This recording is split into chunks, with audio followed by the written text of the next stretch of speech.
Southern Vangard Radio. This is DJ John Doe, and to the left of me is my man.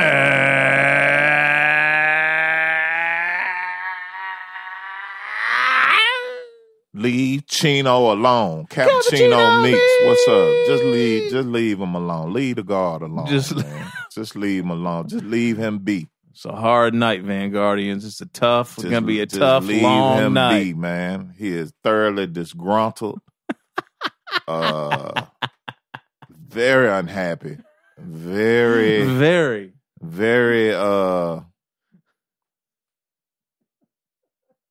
just fucked over, man. Just you're at a loss for words. It's just strange. Yeah, that don't happen to me much. But yeah, man, just such a bad time. Producers sampling Barry Manilow records and shit like that. This shit is garbage out here right now, son. Like, damn, B. Like, what the fuck? It'll be all right, man. We're just having a little fun. You think so? You think it'll be all right? It has to be, man. I don't have to be. Well, it did. I mean, you got a nice glass of brown in your hand there. Yeah, that's looking pretty nice. Yeah, but this might be some false hope too.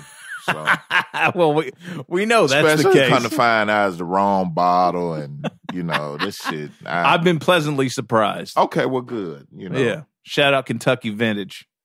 Well, it's supposed to be Old Bardstown, but I picked up the 90 proof. But it's very tasty. It's not bad, man. It's very tasty. It's not bad. Very tasty. Not bad. I can taste the limestone. Yeah, in it. It's delicious. We almost made it through February. Yeah, I mean, it's just one night. We got close. It's just one night. we can hop back on. I can see it in the distance. The wagon ain't left us behind too far. Right. We catch up to it, man. Homie, what's good? Sir. Oh, not much. Just glad to be back at it. I was starting to wonder if we were going to be able to have a show this week because between my son getting a fish today and my 4-year-old not wanting to go to bed, boy, I was up there bargaining. And, 3-year-old bargaining and threatening and whatever word you can think of, trying to figure out how to get him to sleep. Damn. And we've been on winter break. Yeah, so he thrown off. Oh man, this is like, Yeah. He's been chilling. Y'all should have been putting him back on schedule like Thursday. I know, it's just hard, man. You know what? Sometimes it's just nice to not have a schedule when you don't have to. Yeah, that's true. That's true. Except for nights like this. Except for Sunday night. And this is why you got to keep them on a schedule. Must be Sunday night. Anyway, I'm good, man. Cool. Natalie was had a little surgery about a week and a half ago. She's back in the game, though, right? Yeah, but back in the game as much as she can be. That's so what's up. The hardest thing is she can't drive for 2 weeks. Damn. That's with 4 kids. Yeah, that's tricky. Man, that's real tricky. That's a big Uber bill. That's just more hair falling out of my already. Kids in no Uber. You better not. Yeah, well, I mean, I think this past week being winter break, I think that was good. Yeah. But I can't tell. It's kind of one of those things where is it better for him to be in school, right, or right, not? Right. I tell you what, my work life definitely has suffered over the past 10 days. But one of my coworkers called out. Was it Friday? Y'all had snow? What? Oh, well, last Friday? Was it last? Oh Friday? yeah, we had like a little, like a touch. Like the roads was all fucked up. Like no, not even close. No. So she was just capping. Oh yeah, I'm iced in. I can't working it. Bring your ass to work. Anyway, man, this is Southern Vangard Radio, right? We made it. Okay, cool. We made it. Southern Vangard Radio.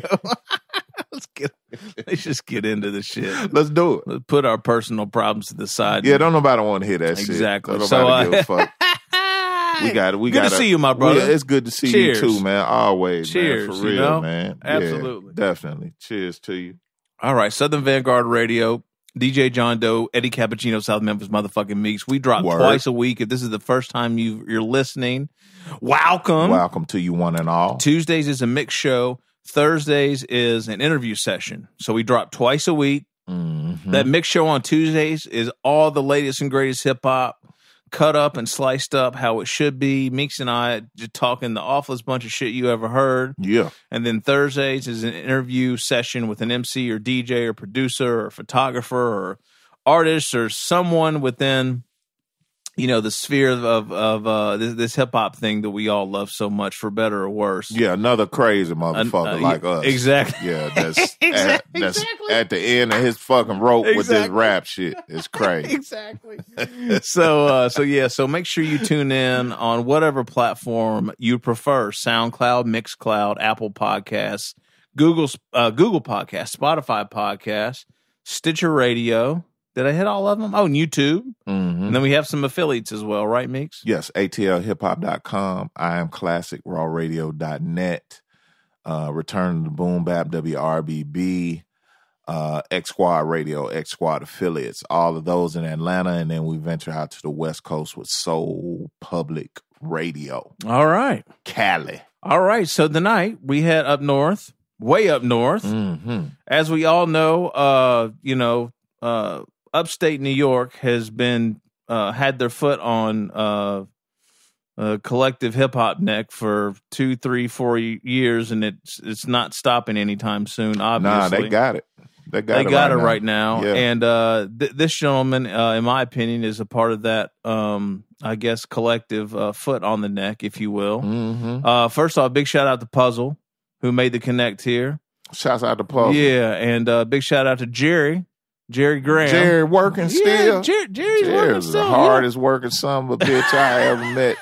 I've never met in my life, but I like his work ethic. Yeah. So Jerry's been after me about interviewing this gentleman too, because he was working his last record. And Jerry, I got a field down in South Georgia. I would love to have you work that motherfucker, because you could bring in a crop. I'm telling you.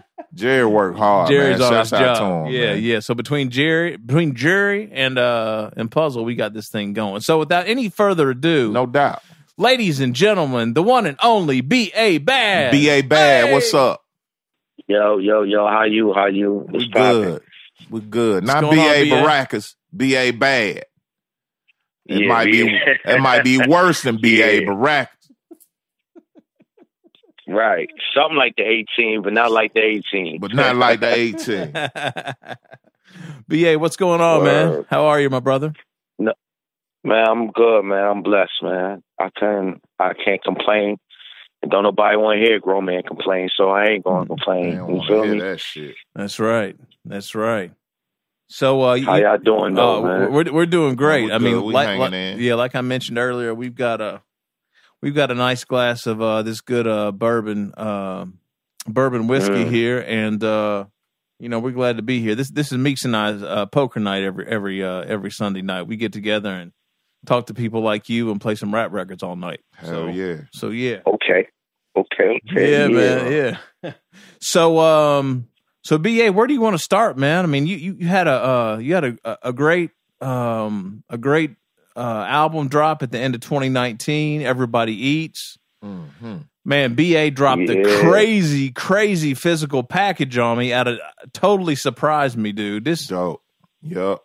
B.A., thank you, man. I know we kind of talked, virtually or online or whatever, man. But man, this guy sent me one of the dopest packages I've seen in a while from a physical standpoint. Thank you.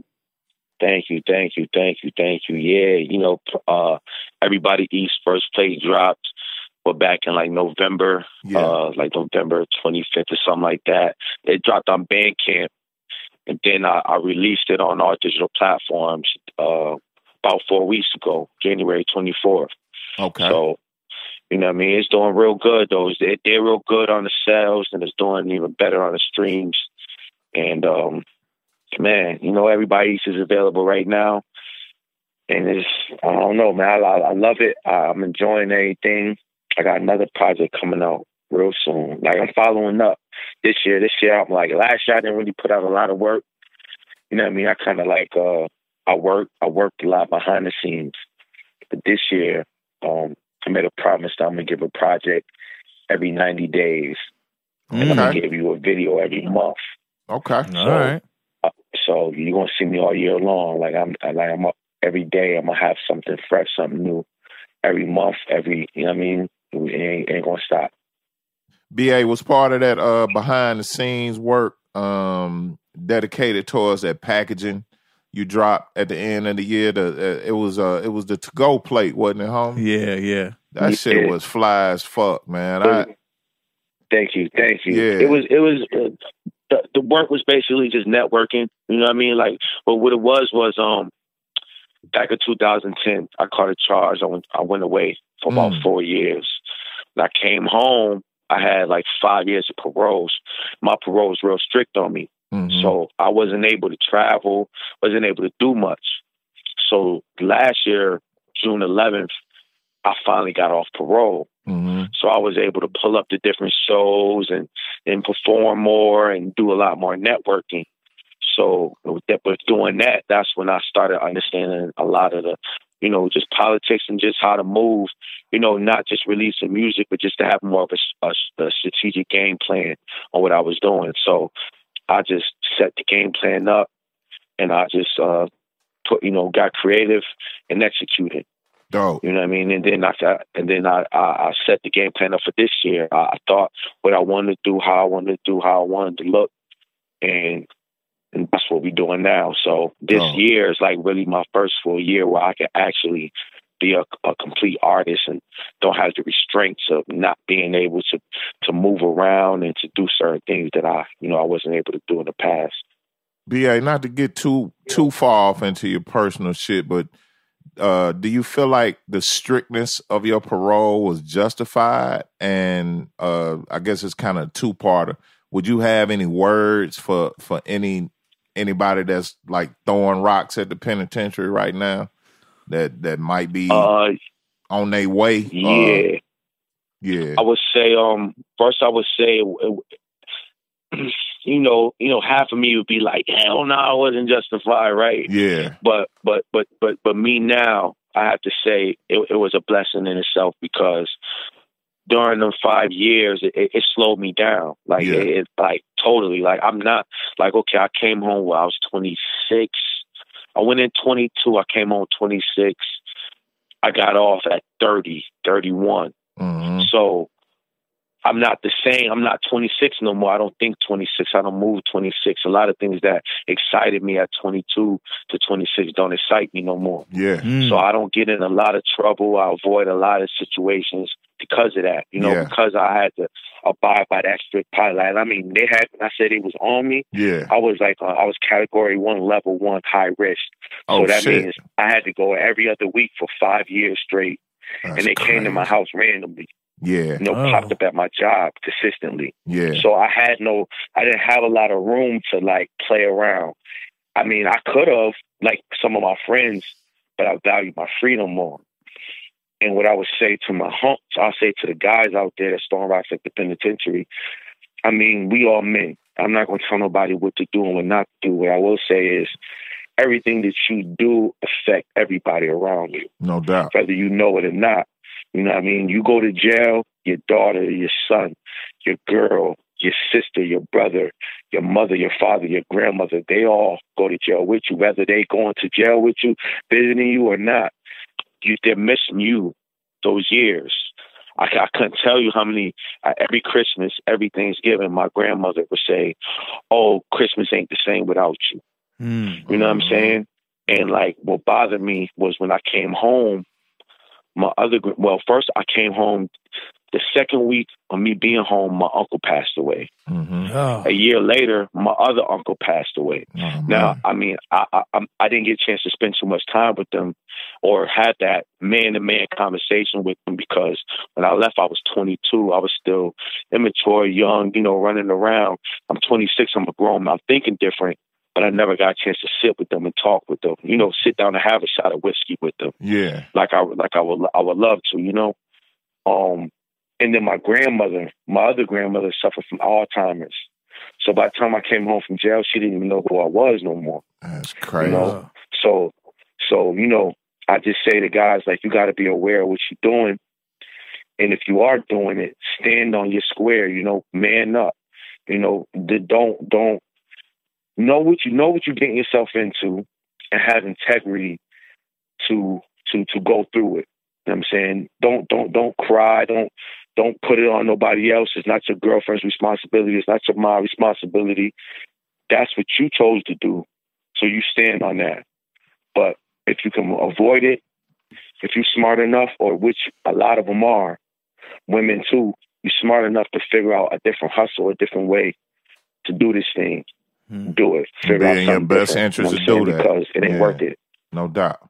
So BA, was that the focus when you got home, was to put your energy into the music originally, or did you try some other things? Yeah. Nah, it was the music. It was the music. Like when I went to jail, I was part of this movement. It was called the Zombies, and we was like buzzing. You know what I mean? We had a production team with us, which was getting a lot of production credits. We ended up adding a member. We ended up adding ARAAB MUZIK. If you're familiar with who ARAAB MUZIK is. Yeah. This is before. Yeah, so the ARAAB you hear today, his sound, the screams and all that came from us. That came from our movement. But right when we got with him and everything started moving, I went to jail. So I missed out. I remember they would have meetings with Ms. A down in Atlanta. A lot of situations will be happening, and I wasn't even there to be there. I couldn't even come because I was in jail. I would just hear about it. You know what I'm saying? Right. And then I'm sitting in jail, and I'm watching ARAAB on BET and MTV, and I'm telling people like, "Yo, man, I told you that," and they're like, "Yeah, you wasn't. Man, you don't know nothing about." You know what I'm saying? I'm like, "Nah, y'all not hearing me." So as I'm sitting there, I'm like, dang, all this time going by, like I played myself. That's all I would sit there and say. I played myself.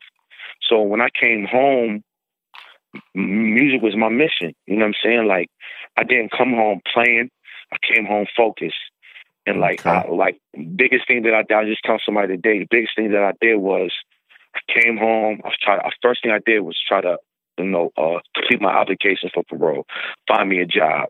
It was hard. Took me about 6 months to really find me a job. But once I found one, I was still going to the studio. I was still trying to do the rapping thing, but I had to get my life in order first because I'm paying for the studio. I'm still living, with my dad because I ain't had I couldn't get my own place. I ain't had no money to do none of that. Sure. And it just wasn't looking right. You know what I mean? It just wasn't looking right, me being that old and trying. So I stepped back for a minute. I focused on getting my life in order.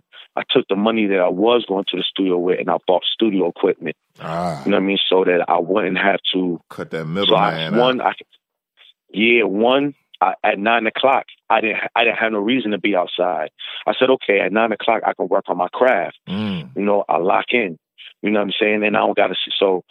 And now I can take my time because before I would run to the studio, get off work, run to the studio, record a song, and then before he finished mixing, I'd be like, yo, I got to go. I got to make it home before curfew and run out the door. Wow. And I just couldn't create like that. So I'm like, you know what? I took time. I bought each piece of equipment. And then, when I got my own place, I was able to set up and then I just started, going to work. So I had a game plan. And that's what I told my bros. I still stay in contact with a lot of dudes. I say, bro, while you in there right now, have a game plan. Write out a game plan. And think of every scenario if it doesn't happen this way, what you going to do? Because you're not going to get a job your first time. Right. So expect that. So what you going to do? Because every distraction is going to come. I'm not telling you, it's crazy. Like every distraction. Dudes my friends pull up on me. Dudes that wasn't getting no money when I left, they get money. So it's good, bro. So fuck with me, bro. And I'll be like, but I remember when I was in jail, I told myself that first voice that say something to me, I'm gonna listen to it now. Because when I didn't listen to it, I ended up in jail. Every time I didn't listen to it, something bad happened. Right. And somebody in jail said that first voice is God talking to you. So I heard that first voice, they'd be like, nah, don't call him. And when I tell you, two of the dudes that was hitting me, and one of them fuck with, he was part of BSF. You know what I'm saying? Oh, really? Matter of fact, if you see the Jimmy Fallon show, Conway shouted him out at the end of the show, or one of the late night shows they performed at. Oh, word, okay. But both of my guys that was hitting me, come get with me, they in the feds right now. Double digits. Damn. You know what I'm saying? And I'm like, shoot, you know, at first, you know, I was like, dang, just got Rolexes on their wrist, coming through them. Bentleys and big trucks, and I'm over here at the bus stop, and I'm, you know, for my transfer, and I wanted to get a part of it. I mean, I ain't gonna lie, I wanted to, but something said no, and now I'm free. You know what I mean? I'm free, and I'm living decent, but I ain't in jail. So I just tell my guys just to have endurance and just know where your game plan is and work it. Don't fall for the traps, because you can't get that time back. Right. Can't get that time back. That's major. So what was the first project where you feel like you kind of hit your stride after you got home, BA? Like, is it the album you put out last fall, or was it like one of the art installments, or like where did you finally find your rhythm after you came home? I want to say it was the project. Like, it was my last project. Okay. And like when I came home, I dropped Art Project, and that was cool. But you know, I didn't really have too much original production on it, you know, so it was like, I wasn't really too happy about that. The next project, I was kind of like just finding my foot and just, you know, testing the waters. The last one, it felt like I was having fun again. I was having fun again. Gotcha. I knew my direction. It was like, you know, I really enjoyed the last project. That's like my baby, you know. So I have to say everybody eats first plate. Gotcha. It's kind of crazy, man, because when you came home, that's when kind of I guess this new wave or this new movement was coming out of like upstate New York, and there was it's kind of crazy at the timing on that. Nah, it was, because, you know, when I came home, it messed me up, because, mind you, like I said, I had producers. I had a producer probably since I was like 15. So I never really was like searching for beats. And once I came to Buffalo, because I'm originally from Syracuse. Yeah. When I came to Buffalo, and I got with my man, and, you know, the Zombies was formed and all that. We had an original sound. We had our own sound. So everybody that knew me knew of me of having that sound. When I came home, it wasn't no more sound, because when every joint they'd say, you know, that sound like an ARAAB Music beat. And we'd be like, nah. You know what I'm saying? So a lot of the producers that was a part of it, they got discouraged, because they're like, yo, because, you know, it didn't really work out well in that situation. Yeah. So they had to change. They had to change their whole sound up, and they were struggling with that, you know? So I was stuck, and I was like, man, I really don't want to do the trap rap shit. I'm not really, the only beats that was like I can really flow on was those Meek Mill type beats, and I didn't really want to rap on those. And I was just like, man, I don't even know if I really want to do this no more, you know. And then I heard Conway and West and them. I'm like, yo, that's, you know what I mean, that shit is dope, but, you know, I don't know, you know what I mean, it's real boom bapish to me, you know what I mean, like I don't hear no drums, and I like some type of bass. And then Puzzle wrote me when I was in jail. We knew each other through street ties. So when I came home, he reached out to me, and he kind of like, you know, put me on the speed, like, yo, bro, you can still do what you was doing, but look at this.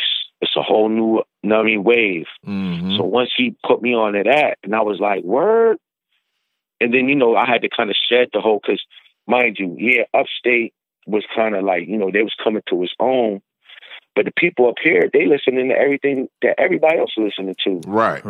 So when I went to jail, the music I was making was being well received by my peers.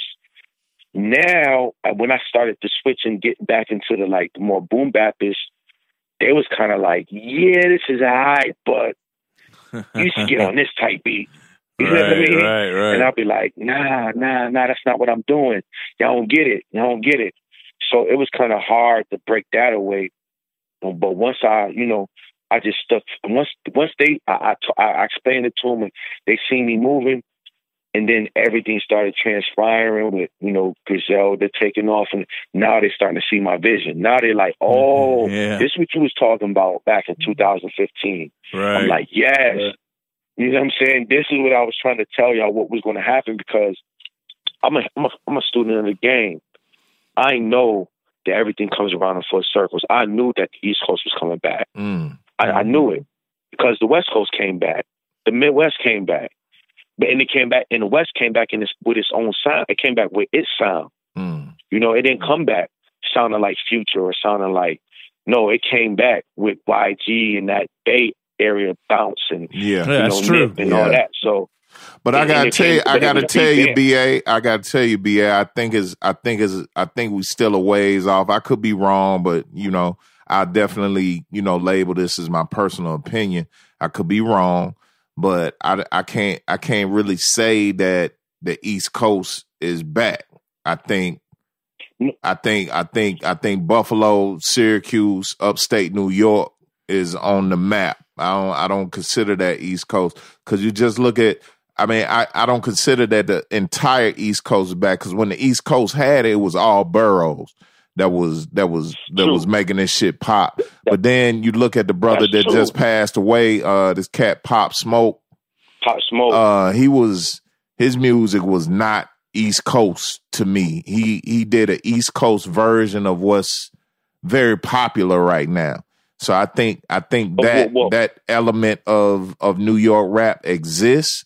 But I think we could. I personally feel that we could say the East Coast is back when we start getting the same, you know, amount of you know, shit popping and cracking in Queens and Brooklyn and the Bronx you know what I mean? When I mean by the East Coast being back, and I don't mean that it's back entirely. Yeah. But I mean like it's bubbling. Yeah, for sure. And the fact that you know, the Pop Smoke dudes and them dudes out there, they were doing something what they call Brooklyn drill. You know what I mean? It was kind of like Chicago mixed with the UK sound. You know what I'm saying? Yeah.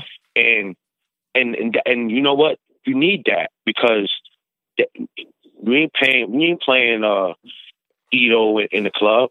You know what I'm saying? Yeah. Like you need that young energy. You know what I'm saying? And, absolutely. And even back then, even when you look back in the early '90s, you still had your club records. You know of course. What I mean? You still had you got to have fun. So, like I embrace that too. In the same breath, the sound, the boom bap, the samples. 5 years ago, nobody was embracing that sound. Mm-hmm. And then when I can look up and I can see a group that sticks to that sound at the Rock Nation brunch. Oh yeah. And I can see like, you know what I'm saying? When I'm seeing something like that, I'm like, oh yeah. You know what I'm saying? Because what happens is the same way after a while, when the West Coast faded out. You know, after a while, you like, yo, man, I want to hear some good West Coast music. Like, you know, West Coast artists coming out. Yeah. And then you get your YGs and you get your, you know, and they still got a lot of artists out there that ain't totally huge, but they big out there. Yeah, of course. I think the same thing is going to happen in this time on this coast. They may not be a Drake or a Future, but they could be Mozzie status. Well, that's what's dope about what the Griselda cats are doing and anybody else that's popping, you know, New York, Buffalo area, up top New York, upstate New York. They pulling in other people that's doing it like them, and they ain't necessarily got to be in New York. Lynn, Massachusetts got it popping right now. Yeah, with Knack and all them cats. The Canadian cats got it popping right now too. Yeah. Yeah. It's the New York at one time they kind of shunned out everybody outside of New York. Yeah, City. That's true. And that was like the definition of East Coast representation. All the boroughs in New York had it popping. I think right now we would if we were to sit here and have a discussion like after the East Coast made a full comeback. It wouldn't just be about New York. It'd be, you know, it'd be East Coast Canada. It'd be Massachusetts. It'd be upstate New York. It'd be all the boroughs probably. You might go down to you know, B-More got it going on. DC got a little thing popping. Yeah. So yeah, it's on the verge. We close. We real close. I'm ready for that day though, man. I'm telling you, man. Being down here in Atlanta is killing me, son. Yo, you don't have those middlemen no more, right? In the music industry that would cipher all that shit's gone. Say, oh, who's going to listen to somebody in Buffalo and toss the taper to the side? Yeah. Or you know what I'm saying? You don't have that no more. So now, everybody making their own way. Yeah. So you know what I mean? And it's the same thing in the South. Like you got Atlanta, but you got Alabama, you got Mississippi, you got Memphis. You know what I'm saying? Like, it's not just like people may just say Atlanta sound, but it's not just Atlanta artists. Like, you know what I mean? And the same thing on the West. Like, you got the Bay, you got Sacramento, you got, you know what I mean? Like Fresno, like it's not just LA and Compton no more. You know what I'm saying? So it's just, it's really, the talent the cream can really rise to the top without the middleman stopping, the gatekeepers stopping. No doubt. Yeah. And I love it all. Yeah, the independence. You got to love the independence game just for that alone, for sure. Yo, so you Buffalo or Syracuse right now, B.A.? Oh, you in between? I'm in Buffalo right now. Okay. What is the climate like seriously right now with all the success that's in the area, your Griseldas, your Trust family, 38 Spec, Shay Noir. It's beautiful. Yeah. It's inspiring. You can see the city.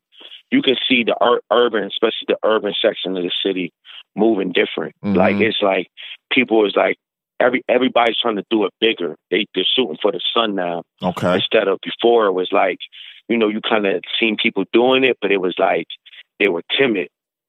Now they looking. Now you can go to the corner store and see Benny at the corner store, and it's like I just seen you on BET. So it's like now people is like I can do it. Now I can do it. You know what I'm saying? You can see 38 that's important too, man. Rochester. Yeah, that's crazy. Yeah, I know 38 be out in Rochester eating fly salads and shit.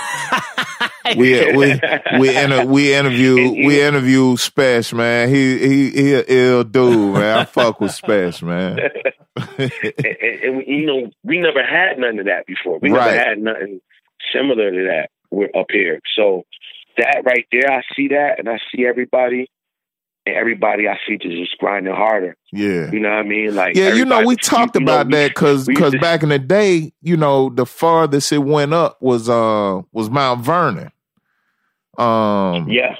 And now, and now that it's gone beyond that, like that's got to be an incredible feeling, man. Like, but back in the day, were there artists from Buffalo and Syracuse and upstate New York, places like that? Yeah. Heck yeah, it was always artists up here. They just wasn't able to like fully crack. You had a couple you had these guys out of Syracuse called the Senate. They used to run around with Dipset in them. You know what I'm saying? You had different dudes that was trying to crack their way in. Even like my movement, like we was trying to crack our way in. We was in, we got write-ups and, Double XL Mag and Source Magazine and in different little columns. But nobody never kicked that door in. Nobody got a chance. Nobody kicked that door in the way it's been kicked in now. Gotcha. And there's always been this gloom over it. Like, it's always been this, I think it can happen, but this shit ain't gonna work. You know what I'm saying? Type of thing. Yeah. So B.A, what do you think the next move is, man? Like, how do you get, what's next? Like, you've got Griselda and whatnot on, Fallon, and this attention is on, that part of the state and the country. B.A Badd is next, man. B.A Badd is next. That's what I'm talking about. B.A Badd is next. Yeah. You know what I'm saying? Yeah. That's what's next. Everybody East first play available right now. I look at it like this. Now it's just based off your hard work. If the talent is there, you just got to believe in yourself and push, and nothing can stop you. Like that's how I feel, and that's why, like I said, I'm dropping every 90 days. I'm giving you a video every month because it's based on my hard work. Like if I don't make it, it's my fault. There's no one to blame but me. So there's no excuses. You know what I mean? There's no excuses. B.A, have you scoped it out? You did the math already on what you know, what your results will be from you dropping every 90 days and dropping a video every month? Like, that's a good question. Yeah, what's the kickback from all of that? You mean like money wise, or you not mean not really money wise? Just what's the return on? Yeah, on, what's on the return return in that type of work? The return on it? Yeah, because we come from this school too, man. It's just like, you know, I look at shit totally different from other people. You know, just let's just say you, for instance. You know, I know the work that goes into to doing these videos, and yeah, a lot of stuff is streamlined right now and everything like that, but there's still a lot of work involved.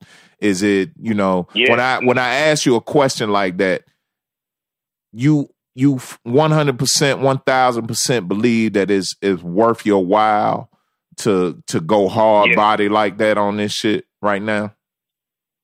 Yeah, that's a fact. That's what's up. And you know what? And what it boils down to is you're going to make time to do what you need to, what you want to do. Mm-hmm. You know what I'm saying? And how I see it is, in the way the atmosphere is people's got short attention span. And the moment that you slide off, it's the moment that they forget about you for that period of time. There's too much going on. They got their phone in their hand every day. So what you have to do is, you can't let them forget about what you're doing, and you got to refresh it.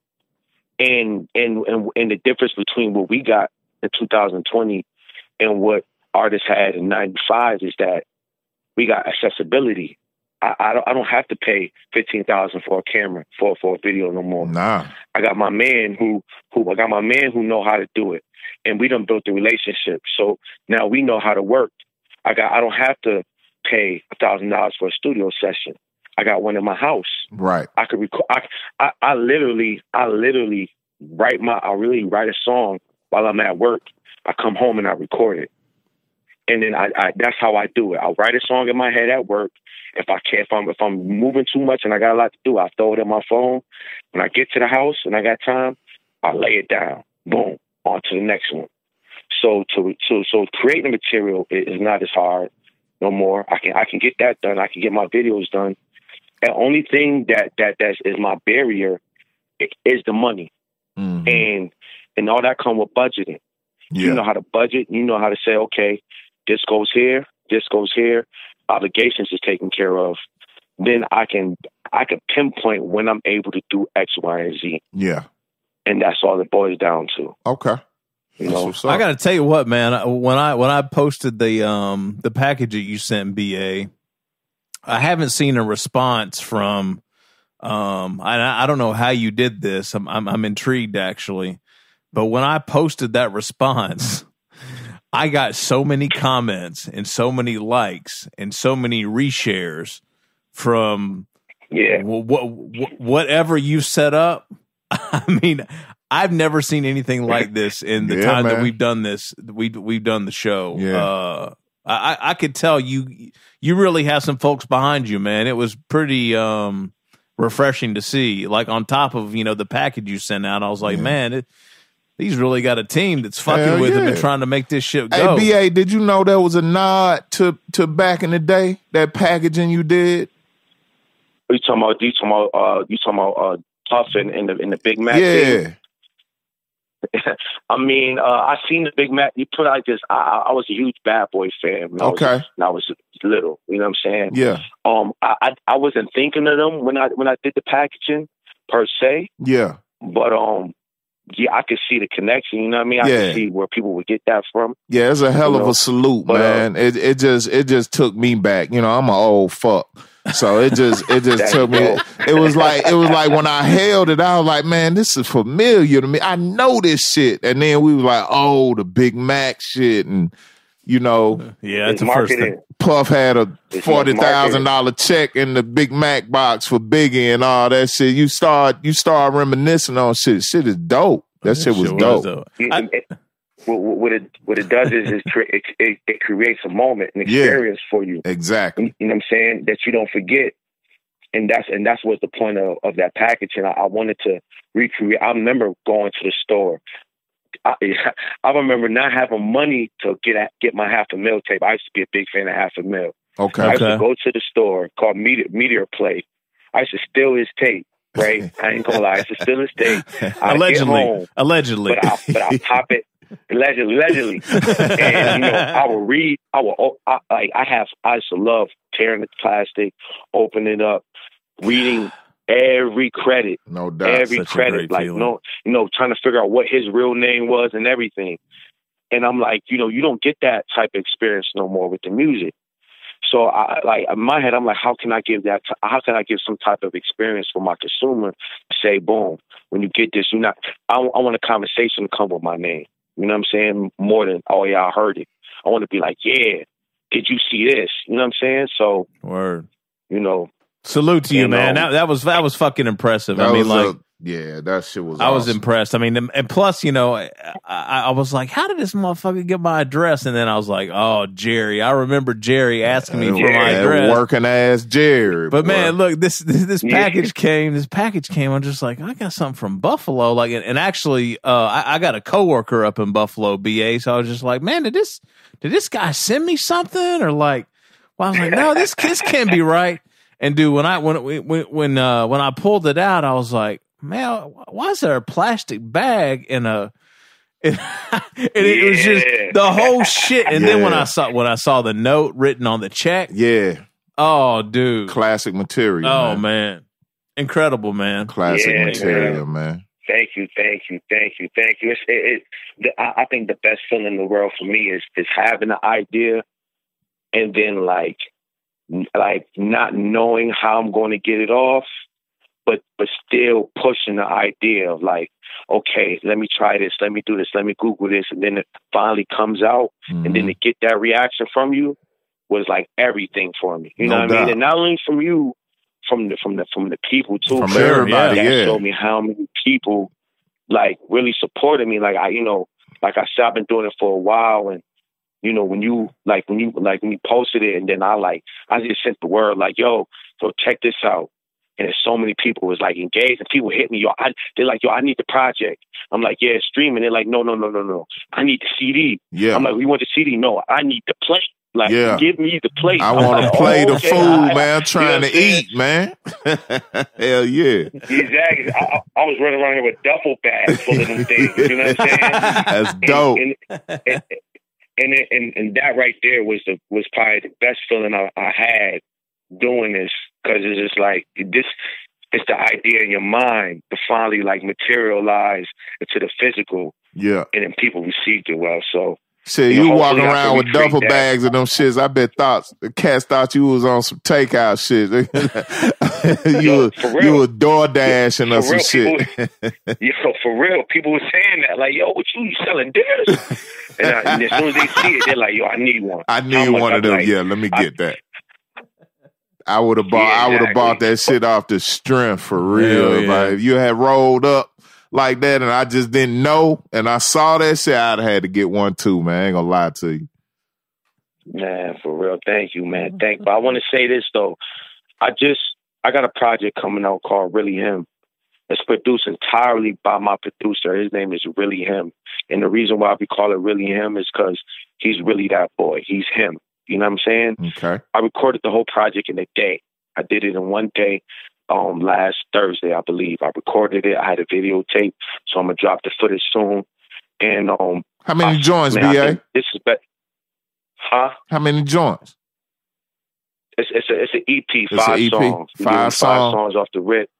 But I feel like this is my best project, and I feel like you're gonna hear a lot of growth on this project. Dope. I'm giving y'all forewarning now. You know, I'm speaking highly of it, but I know it's going to reach its expectations. It's going to drop really soon. It's going to come out within the next 30 days. You're going to start seeing the promo for it. And I'm telling you, when y'all hear this, you're going to be like, okay, you're going to see where I'm going. You're going to really see my direction and how I'm moving. And I think to me, I listen back. I know when I get chills and I hear it back without it being mixed down, I'm like, oh yeah, this is gonna be special. Yeah, no doubt. So I just want y'all to be on look for that. All right, word. Reallyhiim. What's his story? Reallyhiim. Where's he from? Reallyhiim. He's from Syracuse, New York. This really my day one. He's probably I probably was in a rap group with him back when he was like 12. Oh, okay. He was producer / rapper back then. And we've always done music. You know, he went by a different name at that time. I'm going to let him tell his story, but we always done music. We always remained friends. You know, even when I moved to Buffalo and I got a part of my own little situation, he had his own situation, but we always collaborated. It was up until I dropped Artwork where he just was like, you know what? I don't want to rap no more. I'm going to just produce for you. I'm going to create a sound. I mean, I know you ain't got the zombies and you know what I mean, but I'm going to create a sound around you. And we're going to push this forward. And that's what we did through the whole time I was working on Everybody Eats. He produced Do-Rag off Everybody Eats, and he produced D-Gore on Everybody Eats. And then we had all these other back beats that we had. And then I just grabbed a whole bunch of them, knocked them out, and was like, okay, we're going to put out a project. I ain't even let him know. I said, yo, I just told him, I said, yo, we putting out a project. And it's all by your beats. He's like, oh, word? I'm like, yeah. He's like, what you naming it? I'm naming it after you. Because just like you really him, I'm really him too. Like, I'm really that boy. So, you know what I mean? That's how we pushing it in. Dope. And he really, like, not only is he made the beats, but we went to the studio and he really produced me. And he's going back in. It's really like, we really being real intricate with it. Like, we really trying to be man, it's just wait till y'all see it, man. So I believe in it, and I think everybody else gonna understand what I mean when they hear the project. That's dope. We can't wait to hear it, man. Sound like y'all really holding each other accountable on this shit, and that's dope. Most definitely. Yeah. Most definitely. Yeah. BA, what else you want to say, man? Anything you want to get off your chest, or make sure you kind of leave the people with? Shout out Puzzle. Shout out my boy Maf. Me and Maf got a project coming out called Dirty Revolver, produced entirely by Graphwize from out in Canada. So that's coming this year. And, man, like I said, every 90 days, man, we coming every 90 days, video every month. Shout out Buffalo. Shout out Upstate. Shout out Syracuse, New York. And shout out everybody that's listening and rocking with the music. Greatly appreciate you. And just stay tuned and continue to support the culture, because everybody that listens, everybody that shows up to the shows, everybody that buy merch, I don't care if it's by me or it's by another artist, is feeding the culture. And that's what we need. You know, we need that. So thank you. Hey, last thing, B.A., I saw a couple of things in the notes for the night, man. So you like wrestling and you like your beats, you like your beats to have a little rattle in the trunk on it. You sure you ain't from the South, man? You got ties to the South? What's happening? I got mad family in the South, man. Listen, you go. See, this was the thing. Upstate New York, we had, you put like this. You might hear a car ride by playing my beat, and then the next car that come by may be playing 3 6 Mafia. Ooh. So you know, we like that grimy shit. Yeah. But we also like I need my license plates to rattle. I hear you. My license plates ain't rattling. It ain't got enough bass in it. You know what I'm saying? So that's just me. You know what I mean? That's where I differ off from a lot of these other artists. You know, they like the, just the loops and no drums, which I can go there too. Yeah. But mine is going to really have you in the gym trying to hit that 315 and, trying to squat that 450. Yeah. It ain't really, you know what I mean? Like, I ain't trying to have you smoking. It's going to make you go jog and go hit the heavy bag. You know what I mean? Get up and do something with yourself. That's what's up. Yeah. Motivation music. That's what's up. I fuck with that, BA. This loops and no drum shit has its place, but I feel like it's made a bunch of people lazy. So I really like even just you explaining how you're going in with Reallyhiim and trying to craft something and make it special production wise. No doubt. I think a lot of folks aren't putting the work in, on that side of things right now, in my opinion. But, it sounds like y'all working super hard, man. Got to respect that. So BA, last thing, where can people go put money in your pocket, man? What's the best thing they can do, merch wise or streaming wise or all of it? I mean, best thing they can do is go to ebelifestyle.com. I have all my merch. I have every project that I've ever put out, every single that I've ever put out. They can buy it directly from me, or they can stream the project, you know, or show up to a show. I mean, however you want to support, I'm giving you multiple avenues to support, you know what I'm saying? Or just pray for me. If that's all you could do, if all you could do is pray for me, I'll take that too. You know, I'm not greedy, but at the end of the day, hit my website, ebelifestyle.com. You can also find me on Bandcamp, BABadd.bandcamp.com, and, you know, stream me. I'm on all streaming platforms. That's bad with 2 D's. 2 D's. That's a fact. Super bad. Super bad. Word. Yeah. Yes, sir. B.A., thank you, man. Man, we appreciate you, B.A. We're going to be looking out for that new EP too, man, and them videos, man. Keep that shit coming, man. We got you covered over here. Oh, most definitely. Next week, I'm dropping my video for $500,000. It's an ode to the rapper $500,000. So that should be out next week. All right. And I'll be back in 30 days. Dope. All right, dope. There it is. Thank you, B.A. We'll talk soon, brother. Thank you. Yeah, man. Stay up. Yes, sir. All right, all right, man. Yes, sir. All right. Peace. God bless. All right. Yeah, man. I love it, man. Hell yeah. Oh, I feel so much better Yeah, now. it was a good one, man. It was a good one, man. So much better, dude. Yeah. See, we just gotta get here. I'm almost motivated. Come on, stop. Come on, stop. Nah, man. Stop. Nah, man. Just keep it right here. It doesn't have to go up. Nope. It doesn't have to go down. Just where you're at right now. Big curmudgeon is in the building. Don't fuck with me. Leave me alone. I like my curmudgeon shit right now. I'm mudged out right now, son. Mudged out. All right, y'all. B.A. Badd, Everybody Eats is everywhere. Go cop it. Yeah. If you're lucky, he's got some of those takeout plates still available. Hell yeah. If he doesn't, you fucked up. You're gonna have to wait for the next one. Yep. And yeah, man. You know, just support these artists however you can in any way, shape, form, or fashion. Hell, I mean, that's one of the realest things I've heard in a while. He just said, "Say a prayer for me." Hey, never on this podcast has anybody asked for a word of prayer. That's ill. So he really on it right now. He on his path. He on his square right now. You got to respect that. No doubt. I fuck with him. All right, y'all. Southern Vangard Radio. Meeks. Yeah. Doe. Yeah. Twice a week. Sunday night. Smithsonian Grave. We are the guard. Bye. Adios.